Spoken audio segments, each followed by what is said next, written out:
time, pero pagka tumatagal ka pala, hindi ka mananatiling part-time kasi darating yung time at ang goal, time financial freedom, which is the reason, yun yung target natin para makalis tayo sa buhay at pagkakatali sa employment. So eventually nakapag-retire tayo at the age of 24, praise God. And as of now, I'm currently 6 years unemployed and earning alam niyo na.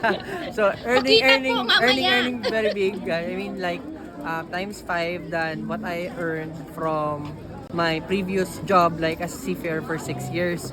So yun, paano ko ginawa sa I Am Worldwide?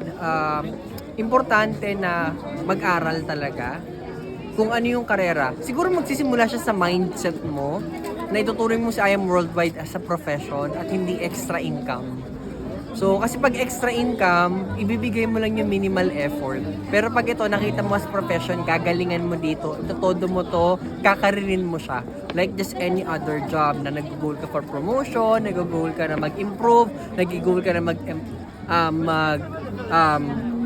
mag-excel, at even impress din yung mga boss mo. So, do that. Kumbaga, naintindihan ko mga mens nung nag-start ako na gagawin ko kung yung sipag ko sa barko dito. Yun din siguro yung reason kung bakit nakarating tayo sa rank natin today and na-achieve natin yung mga na-achieve natin. So, yun lang yung iwan ko sa inyo. Maybe ngayon part-time ka, pero importante full-time by heart and mas excited ka dapat gawin. Ito lang tip ko ha. Mas excited kang gawin sa IM kesa excited sa work mo. Kailangan dumating ka sa stage na yon. Yung tipo sa work mo, ano ka na lang, yung face mo parang kasi may ano kaya pag binuhos mo lahat ng attention mo at effort mo at pagod mo sa work mo, wala ka ng effort na ibibigay sa IM. So nag-part-time ako and talagang sold out na ako sa IM Worldwide. Ito talaga yung kakaring ko, magpapayaman sa akin, magbabago ng buhay ko. Nag-work ako, pero yung excitement ko at energy ko, binubuhos ko after work kasi doon ko nagagawin sa IM Worldwide. And excited ako for you. Eventually, I know whatever that we have achieved, whatever na narating namin, yun din yung mararating mo. So, keep pushing forward. Wag kang mapapagod. Wag ka sana panghinaan ng loob whenever there's struggle or merong mga setbacks na tinatawag, yung mga plan mo hindi nangyari, yung rank up mo next month, sabi mo, tapos hindi nangyari. Maybe may pinagbabago pa, so merong in-adjustment na kailangan magawin ng Lord sa'yo. Importante lang wag kang mag-stop, wag kang tumigil. Tuloy-tuloy ka lang and 100% sure ikaw na ang next, guys. Ayun. God bless. Thank you, Coach. Coach, pero isa pa. Yung emotion, ano yung mai-advise mo yung emotion na ginagawa itong negosyo?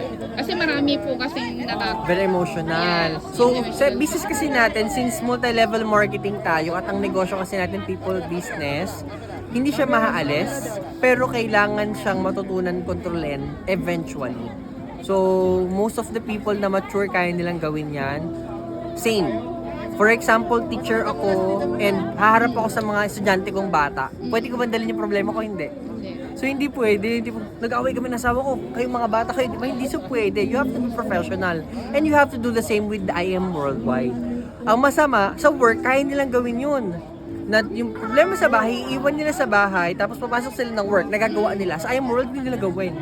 So, kailangan, alam mo na nagagawa mo na siya before. At gagawin mo lang din siya sa business natin. Na pagka emotion, family problem, or any other problem, hiwalay na siya kapag usapang negosyo. That's how we handle our emotions. Ayun. Thank you, Coach. Grabe, ang daming learning. Kahit maikli lang to. Thank you, Coach. Ayan. Thank you, thank you.